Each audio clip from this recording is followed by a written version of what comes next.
I was writing with Luke Nicolai, and we had written a few songs together, and he was like, you really need to work with my friend Ross Golan. He's like amazing. We should write together.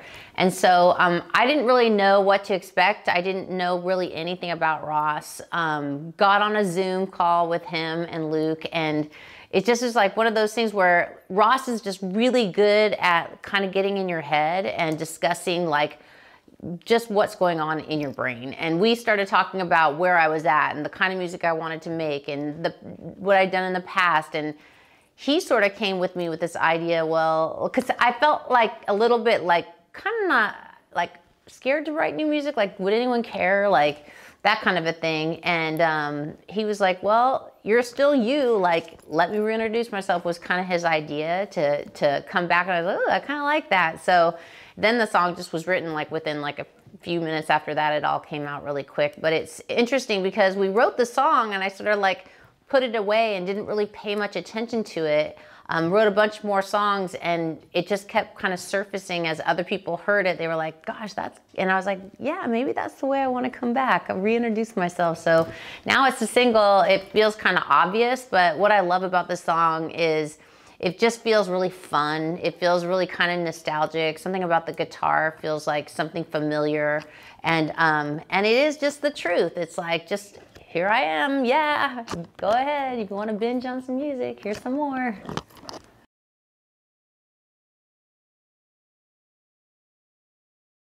Oh, that's an interesting question. So yeah, I feel like when I was investigating what kind of music I was going to do next, I was sort of thinking a lot about just when did I get obsessed with music, you know? And it was kind of around 8th grade that my brother brought home this record by a band called Madness that introduced us to sort of this music called ska, which was sort of the first music before reggae music. And I just wanted to make a record that was joyful and fun and kind of go back to my roots and where it all started. And it's weird because I've kind of got to bounce between different kind of genres through my entire career, which has been fun. And I just came off of being in country. Like I got to do 2 country hits with Blake Shelton. And that was super fun. So just to be able to go back to what originally inspired me felt like the right place. And if I were somebody that liked my music, that's what I would want to hear. So I was kind of like trying to do something that I thought people would have fun with. And that makes me feel good and smile.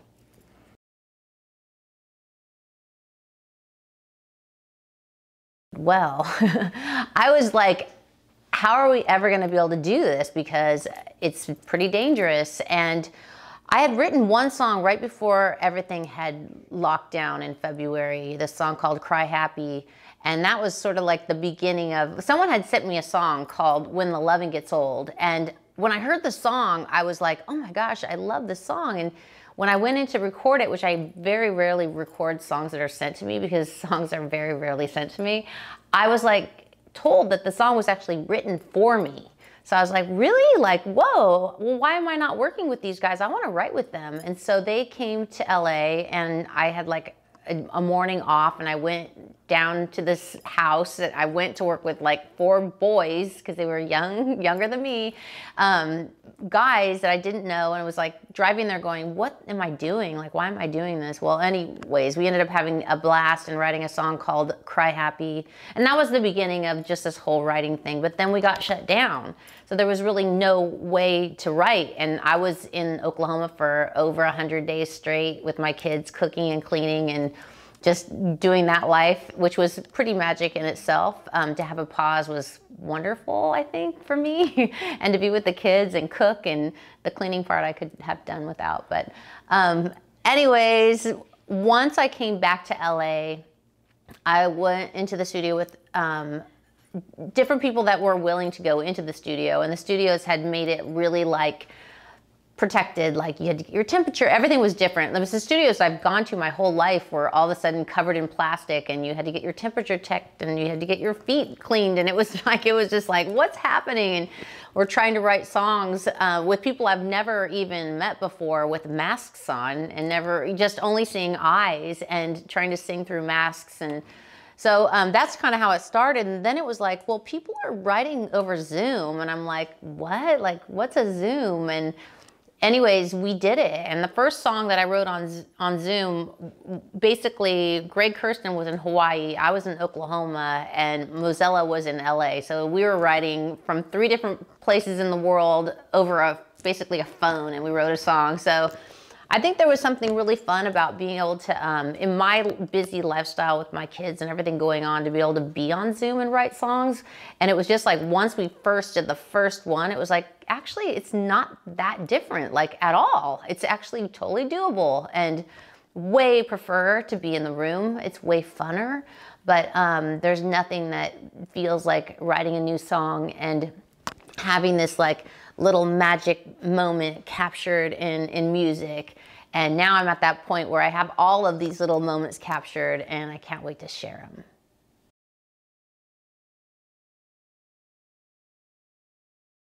Okay, so let me reintroduce myself. We were trying to think about different ideas for the video. Well, actually, I hadn't even really, this is the real story. Okay, so what had happened was, we had all these songs and we didn't know what the single was going to be. And Blake was driving to the airport and called me, and he's like, hey, what are you doing? I've been listening to all your songs on the way to the airport, and I really think Reintroduce Myself is like, that song has something to it. That should be your single. I was like, you know, it's really weird that he's really good at picking songs. He's been on The Voice for 19 seasons. He listens to music all day long. He's had 27 #1 hit radio. He has an ear, I'll put it to you that way. So he goes, but I have this crazy idea for a video, and basically had said, I think you should basically dress up in all of your looks from the past, like all the looks that like everyone dresses up as you in like Halloween, or all those looks that you've ever done that people know are you, like, and recreate them. And I was like, that's a crazy idea. And I was like, I actually wanted us to do that for the Happy Anywhere video. Like, I wanted him to be the 90s, like, mullet, like Blake, and I could be like the Just a Girl, but he didn't want to do it for that. So then he was like throwing it back at me for my video, but it was actually the right moment, because like, yes, let's do that. And as soon as I told like the label and just everybody I'm working with the idea, everybody just started getting really excited, and it just seemed like the perfect way to kind of come back and say, you want a little bit more of this. You want to mess with this again, and so now you're going to have to mess with it.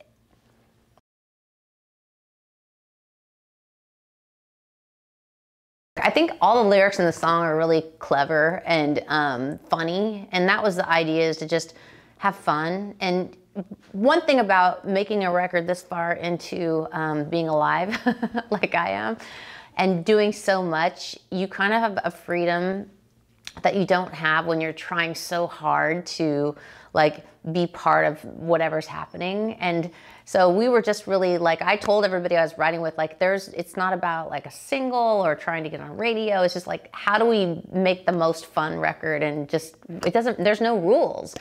So in this song, we were talking about Reintroduce Myself, and I think there was one point where we were like talking about 2020, because we were writing it in this crazy year, and it was like 2020 vision, that's 100. We were like so we did 2020, 2020 vision. Like, we added it up to, that's 100, but it's not that good. I'm not that good at long division, which is like, because I'm horrible at spelling. And anyways, before that it says, I already gave you bananas, which is funny because I'm a terrible speller, and everyone says to me like, you know what, you helped me learn how to spell bananas. And it's just kind of ironic because I'm dyslexic and I can't spell. So I taught all these people how to spell bananas, but can't spell myself. So that's a lesson to learn in life. But anyways, I guess a long version of an answer of what's my favorite lyric is probably 2020, 2020, 20 vision. That's 100, but I'm not that good at long division. I think that's a funny lyric.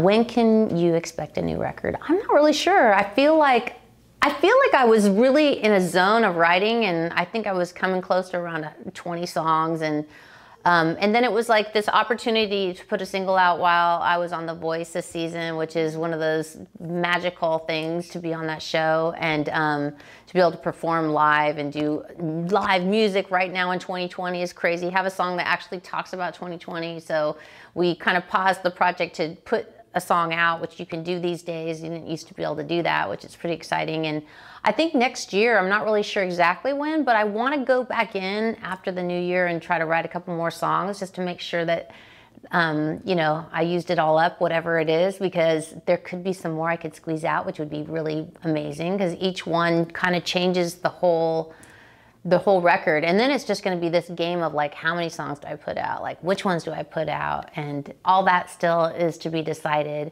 But I think it's exciting too, because putting out a single now and then going back in and writing, maybe there's some other people out there that I haven't written with yet that I might write with, or the people that I've written with will get more inspired. And it just kind of like adds fuel to the fire. So I'm excited to see what's going to happen next.